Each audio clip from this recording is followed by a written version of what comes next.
Hello दोस्तों, नमस्कार। NCB education hub YouTube channel में आप सभी मित्रों का हार्दिक अभिनंदन है। सबसे पहले तो आप सभी मित्रों को रामनवमी पर्व की हार्दिक शुभकामनाएं।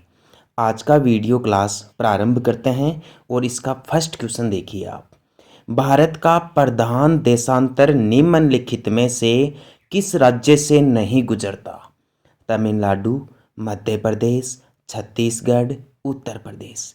इनमें से सही आंसर होगा तमिलनाडु। दोस्तों, तमिलनाडु से भारतीय मानक समय रेखा नहीं गुजरती। भारत की मानक समय रेखा 5 राज्यों से गुजरती है: उत्तर प्रदेश, मध्य प्रदेश, छत्तीसगढ़, ओडिशा, आंध्र प्रदेश। तो इसमें पूछा गया है कि कौन से राज्य से नहीं गुजरती है, तो दोस्तों तमिलनाडु राज्य से नहीं गुजरती है। अगला क्वेश्चन देखिए। कर्क रेखा भारत के कौन से राज्य से नहीं गुजरती भाई? क्या पश्चिम बंगाल राज्य से, गुजरात राज्य से, मध्य प्रदेश राज्य से या फिर ओडिशा राज्य से? दोस्तों, इसमें आपका सही जवाब होगा ओडिशा राज्य, क्योंकि ओडिशा राज्य से कर्क रेखा नहीं गुजरती है। कर्क रेखा भारत के 8 राज्यों से होकर गुजरती है, जिनको याद करने की एक ट्रिक भी है। राम झाके 6 पंगु मित्र है। राम झाके 6 पंगु मित्र है। इसमें 8 राज्य समाहित है। जैसे गुजरात से कर्क रेखा भारत में प्रवेश करती है, मेघालय से कर्क रेखा, मेघालय क्या, मणिपुर से, मिजोरम से कर्क रेखा भारत से बाहर निकल जाती है। तो गुजरात से प्रवेश करती है, मिजोरम से बाहर निकलती है। मध्य प्रदेश में सबसे ज़्यादा है और त्रिपुरा में सबसे कम है। प्रश्न संख्या 3 देखिए। क्षेत्रफल की दृष्टि से भारत विश्व का सबसे बड़ा देश है। भाई, भारत कौन से क्रम का देश है क्षेत्रफल की दृष्टि से? यदि विश्व स्तर पर क्षेत्रफल की दृष्टि से अपने भारत देश की बात की जाए तो भारत का स्थान 7वां है भाई। भारत का स्थान कौन सा है? 7वां है। क्षेत्रफल की दृष्टि से विश्व का सबसे बड़ा देश है भाई रूस, और क्षेत्रफल की दृष्टि से विश्व का सबसे छोटा देश है वेटिकन सिटी। अपने भारत का नंबर आता है 7वें स्थान पर। भारत का क्षेत्रफल है 32,87,263 वर्ग किलोमीटर, जो संपूर्ण विश्व के 2.42% क्षेत्रफल पर फैला हुआ है। तो आपका ये जो प्रश्न है, क्षेत्रफल की दृष्टि से भारत विश्व के कौन से स्थान पर है, तो उसका सही जवाब होगा दोस्तों 7वें स्थान पर है। आप ध्यान रखना, यदि क्षेत्रफल की दृष्टि से विश्व के सबसे बड़े द्वीप के बारे में सवाल पूछ लिया जाए तो ग्रीनलैंड दुनिया का सबसे बड़ा द्वीप है। अपने भारत में आ जाइए थोड़ा। भारत में क्षेत्रफल की दृष्टि से सबसे बड़ा राज्य राजस्थान है, और भारत में क्षेत्रफल की दृष्टि से सबसे छोटा राज्य गोवा है। ध्यान रखना इस बात का।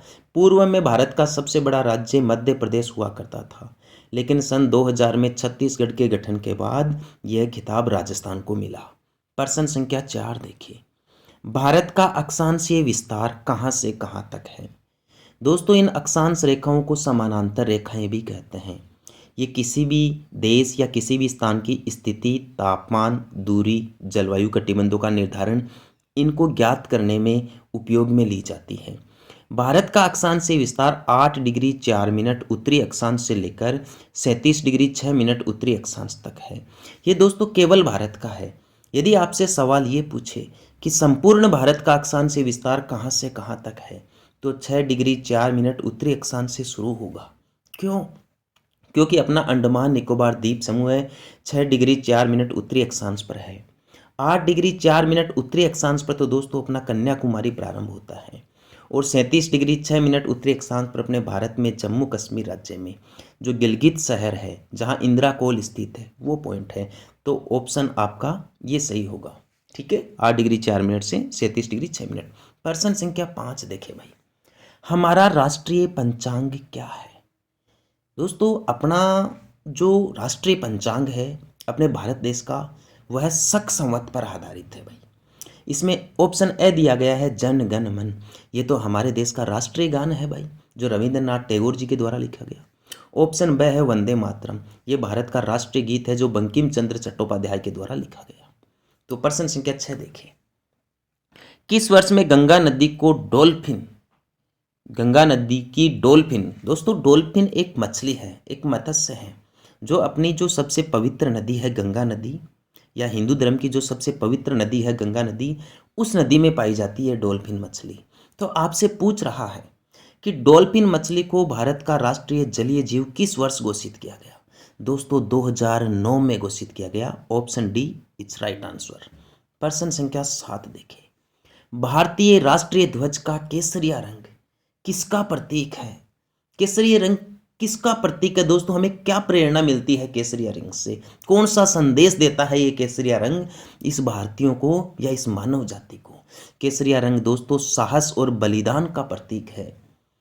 जो अपना सफ़ेद रंग है वो दोस्तों पवित्रता का प्रतीक है, शांति का प्रतीक है, और जो हरा रंग है वह है दोस्तों सुख समृद्धि का प्रतीक है।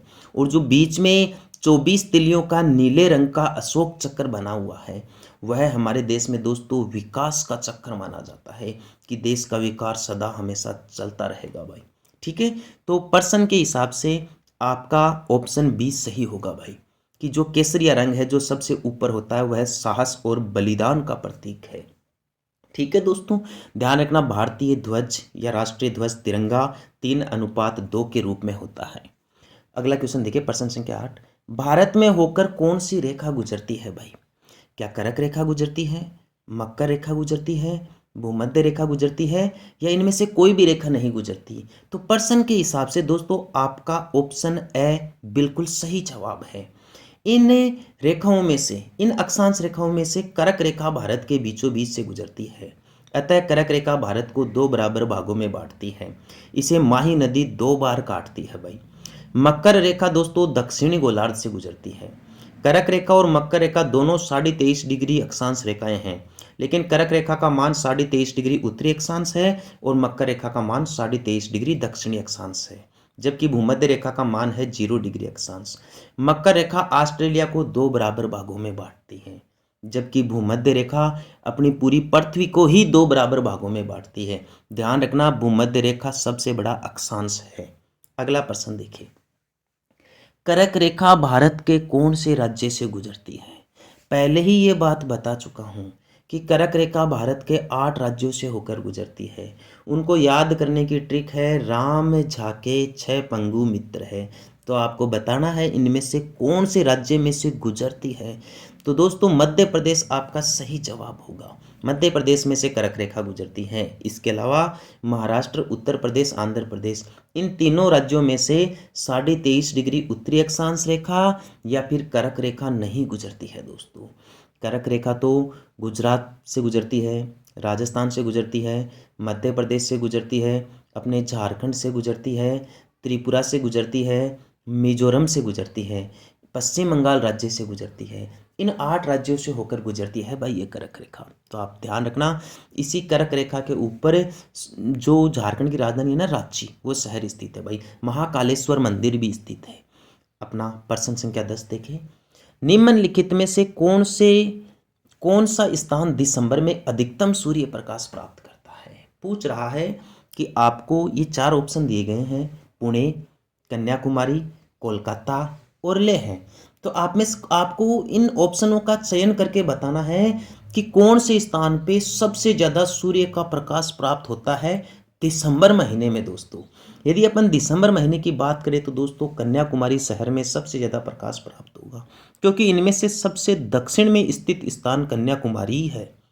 और दिसंबर के महीने में सूर्य की सीधी किरणें मकर रेखा पर पड़ने लग जाती है 22 दिसंबर को, और वहाँ पूरी पृथ्वी पर सबसे बड़ा दिन होता है। तो दिसंबर के महीने में अपने दक्षिणी भाग में तो सूर्य का प्रकाश ज़्यादा प्राप्त होता है। ठीक है दोस्तों, आप ध्यान रखना इस बात का। तो आपका सही जवाब हो जाएगा कन्याकुमारी। ठीक है दोस्तों, ये वीडियो यदि आपको अच्छा लगा है तो ज़्यादा से ज़्यादा विद्यार्थियों तक इसे शेयर करें। आपको लगता है कि ये वीडियो कंपटीशन एग्ज़ाम में आपकी काफ़ी हद तक मदद कर सकता है या आपको अच्छा कंटेंट या नॉलेज प्रदान करता है, तो इसे ज़्यादा से ज़्यादा शेयर करने का प्रयास करें और अपने यूट्यूब चैनल को सब्सक्राइब करें। इसके अलावा भी दोस्तों मैंने आपके लिए आगे अनेक ऐसे प्रश्न रखे हैं जो आपके काम में आएंगे, तो आप यह वीडियो भी देख लीजिए। 1857 के विद्रोह का मुख्य कारण क्या था? 1857 के विद्रोह का सबसे मुख्य कारण अंग्रेजों द्वारा भारतीय जनता का आर्थिक शोषण करना था, जबकि तत्कालीन कारण चर्बी युक्त कारतूस वाली घटना थी जिसने भारतीय सैनिकों की धार्मिक आस्था को चोट पहुंचाई। दोस्तों, इससे हिंदू और मुस्लिम दोनों सैनिकों की धार्मिक भावना आहत हुई। अगला क्वेश्चन, दूसरा क्वेश्चन देखें। 1857 का विद्रोह भारत में कौन से स्थान से प्रारंभ हुआ?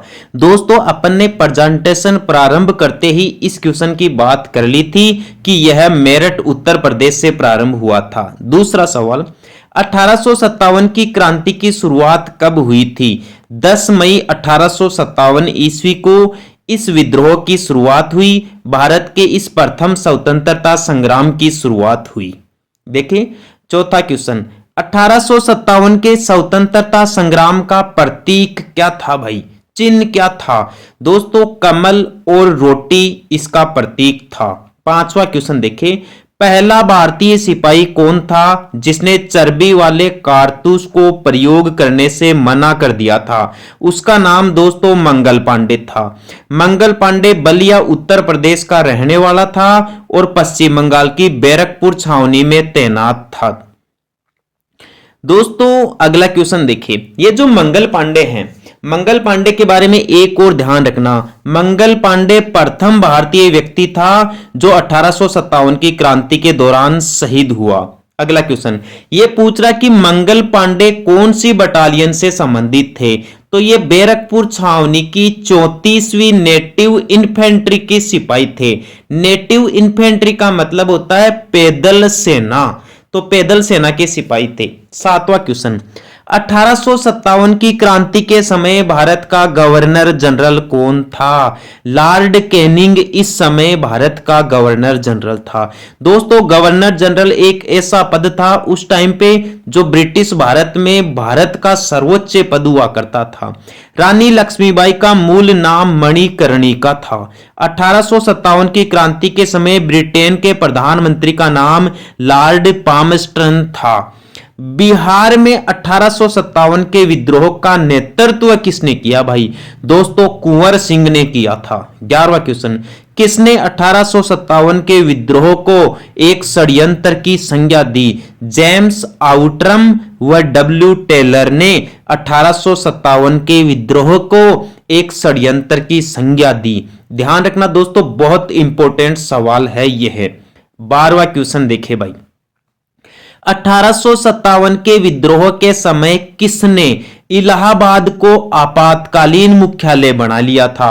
दोस्तों, लॉर्ड कैनिंग ने, जो इस विद्रोह के समय भारत के गवर्नर जनरल थे या ब्रिटिश भारत के गवर्नर जनरल थे। अगला क्वेश्चन, 1857 के विद्रोह के नेता तात्या टोपे का असली नाम क्या था?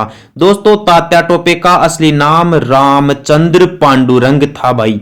ये येवला अहमदनगर महाराष्ट्र के रहने वाले थे। मंगल पांडे की घटना कहां हुई थी भाई? मंगल पांडे ने अंग्रेजों के खिलाफ बैरकपुर छावनी में बिगुल बजाया था 1857 की क्रांति का, और बैरकपुर भारत के पश्चिम बंगाल राज्य में पड़ता है। अगला क्वेश्चन, 1857 की क्रांति में किसे मान सिंह ने धोखा दिया और फिर अंग्रेजों ने गिरफ्तार कर उसे फांसी दे दी? दोस्तों, तात्या टोपे को मतलब विश्वासघात किया था तात्या टोपे के साथ मान सिंह ने, जो नरवर का जागीरदार था।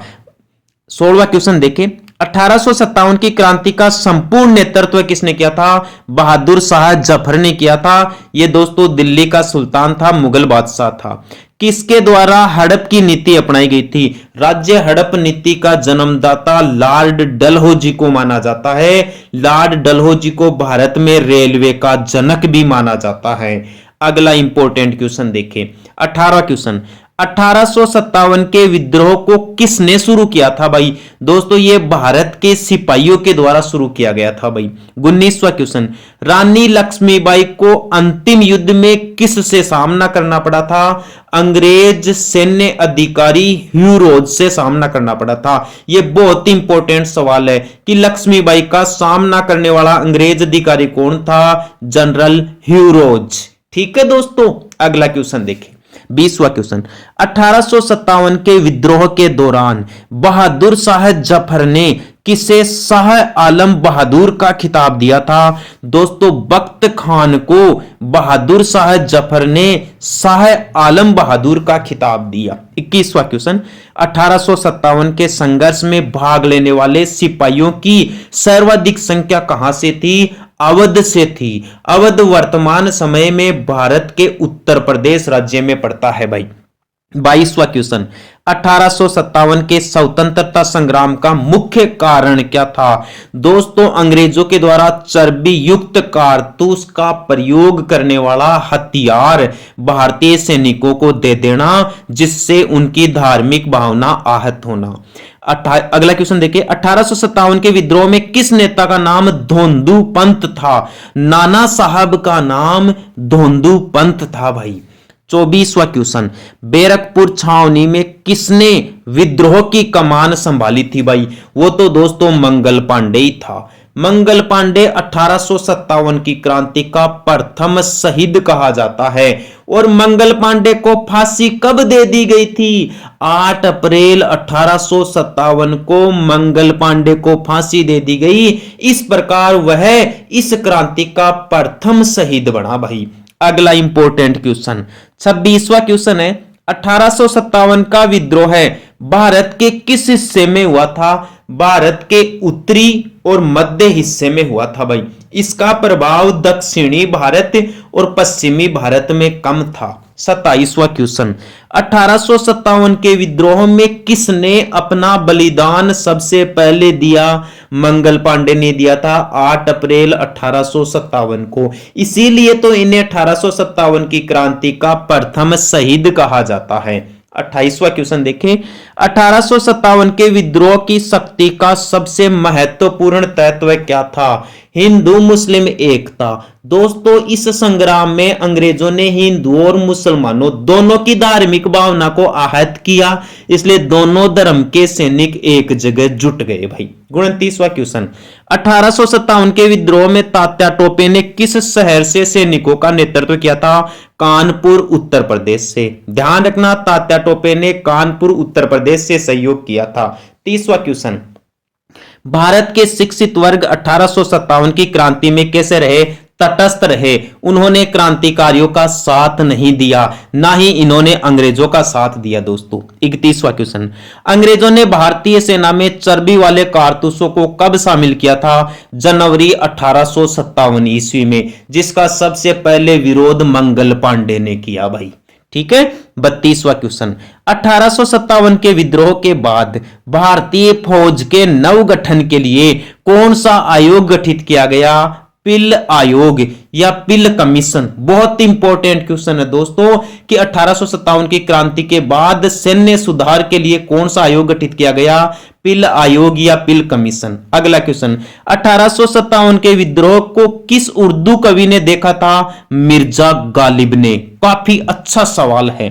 34वां क्वेश्चन, 1857 के विद्रोह में अंग्रेजों का सबसे कट्टर दुश्मन कौन था भाई? मौलवी अहमदुल्ला शाह। बहुत अच्छा सवाल है। मौलवी अहमदुल्ला शाह इस विद्रोह में अंग्रेजों का सबसे कट्टर दुश्मन था भाई। 35वां क्वेश्चन, 1857 का विद्रोह मुख्यतः किस कारण से असफल रहा? दोस्तों इसकी योजना सामान्य थी और केंद्रीय संगठन की कमी थी, इसलिए यह असफल हुआ। 36वां क्वेश्चन, 1857 के बरेली विद्रोह का नेता कौन था? बरेली भारत के उत्तर प्रदेश राज्य में पड़ता है वर्तमान में, उस टाइम पे संयुक्त प्रांत में पड़ता था भाई। तो बरेली से विद्रोह का नेतृत्व खान बहादुर ने किया था भाई। 37वां क्वेश्चन, आधुनिक इतिहासकार कौन थे जिन्होंने 1857 के विद्रोह को स्वतंत्रता की पहली लड़ाई कहा? एस एन सेन ने। एस.एन. सेन ने इसे आजादी की पहली लड़ाई बताई।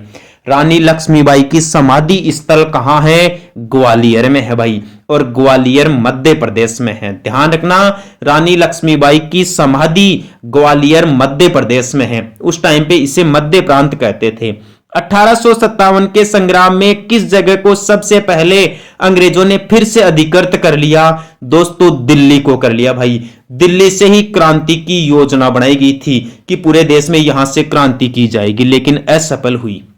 40वां क्वेश्चन, 1857 के विद्रोह में रानी लक्ष्मीबाई ने सैनिकों का नेतृत्व कहां से किया था? झांसी से। ध्यान रखना, रानी लक्ष्मीबाई की समाधि तो है ग्वालियर में, रानी लक्ष्मीबाई ने सैनिकों का नेतृत्व किया था झांसी उत्तर प्रदेश से। और 1857 के संग्राम में इलाहाबाद से सैनिकों का नेतृत्व किसने किया था? मौलवी लियाकत अली। इन्होंने इलाहाबाद से नेतृत्व संभाला था भाई क्रांति का। 42वां क्वेश्चन, ब्रिटिश सैन्य अधिकारी ह्यू रोज ने किसे कहा था कि भारतीय क्रांतिकारियों में यह अकेली मर्द है? ये बात तो ह्यू रोज ने दोस्तों रानी लक्ष्मीबाई के बारे में कहा है भाई। ध्यान रखना। 43वां क्वेश्चन देखिए, 1857 के विद्रोह में किसने दिल्ली में सेनाओं के नेतृत्व किया था भाई? दिल्ली से नेतृत्व किया था बख्त खान ने। किसने किया था भाई? बख्त खान ने। प्रश्न संख्या 44 देखे भाई, 1857 के विद्रोह के बरेली विद्रोह के नेता कौन थे? खान बहादुर खान थे भाई। बरेली विद्रोह के नेता कौन थे? खान बहादुर खान। प्रश्न संख्या 45 देखें, 1857 की क्रांति में सबसे पहले फांसी किसे दी गई थी? ये तो मंगल पांडे को दी गई थी 8 अप्रैल 1857 ईस्वी को। और मंगल पांडे ने बैरकपुर छावनी से अंग्रेजों का विरोध किया था चर्बी युक्त कारतूसों के कारण भाई। अगला प्रश्न देखें, सबसे पहले बैरकपुर छावनी का नेतृत्व किसने किया था? आ गई ना बात दोस्तों, मंगल पांडे के द्वारा किया गया था। 47वां क्वेश्चन, कानपुर विद्रोह का नेतृत्व किसने किया था? नाना साहब ने। नाना साहब ने कानपुर विद्रोह का नेतृत्व किया था। आगे चलकर नाना साहब के सहयोगी बने थे तात्या टोपे। और कानपुर वर्तमान समय में भारत के उत्तर प्रदेश राज्य में पड़ता है भाई। अगला इंपॉर्टेंट क्वेश्चन देख लीजिए, 48वां प्रश्न, लखनऊ विद्रोह का नेतृत्व किसने किया था? लखनऊ विद्रोह का नेतृत्व किया था बेगम हजरत महल। बेगम हजरत महल। ध्यान रखना दोस्तों, पूछ लिया जाएगा, बहुत इंपॉर्टेंट सवाल है। लखनऊ विद्रोह का नेतृत्व इस क्रांति में किसने किया था? बेगम हजरत महल ने। 49 नंबर का क्वेश्चन देखें, मंगल पांडे ने 1857 के विद्रोह की पहली गोली कहां चलाई थी? इन्होंने तो बैरकपुर में गोली चलाकर बिगुल बजा दिया था इस क्रांति का, भारत के इस प्रथम स्वतंत्रता संग्राम का। 50वां क्वेश्चन, बहादुर शाह जफर कौन थे? दोस्तों, ये अंतिम मुगल शासक थे जिन्हें 1857 की क्रांति का नेता बनाया गया। बाद में अंग्रेजों ने इन्हें गिरफ्तार कर लिया और रंगून जेल में दोस्तों इन्हें डाल दिया गया। इन्हें गिरफ्तार किया गया था हुमायूं के मकबरे दिल्ली से। लास्ट क्वेश्चन देखिए 51 नंबर का, सती प्रथा का जनक किसे माना जाता है? राजा राममोहन राय को भारत में सती प्रथा के उन्मूलन का जनक माना जाता है। दोस्तों, यदि आपको मेरा ये वीडियो अच्छा लगा है तो सबसे पहले तो मेरे YouTube channel NCB education hub को सब्सक्राइब कीजिए। इसके बाद में दोस्तों, यदि आप चाहो तो मेरे वीडियो को लाइक कर सकते हैं और वीडियो को शेयर करके ज्यादा से ज्यादा विद्यार्थियों तक पहुंचा सकते हैं ताकि उनकी इस कंपटीशन एग्जाम्स के दौर में मदद हो सके। ठीक है दोस्तों, धन्यवाद। आपने ये जो वीडियो देखा, अपना कीमती समय दिया, इसके लिए आपका बहुत बहुत आभार, बहुत बहुत धन्यवाद। एक बार फिर से थैंक्स फॉर वॉचिंग। ठीक है दोस्तों, जय हिंद, जय भारत।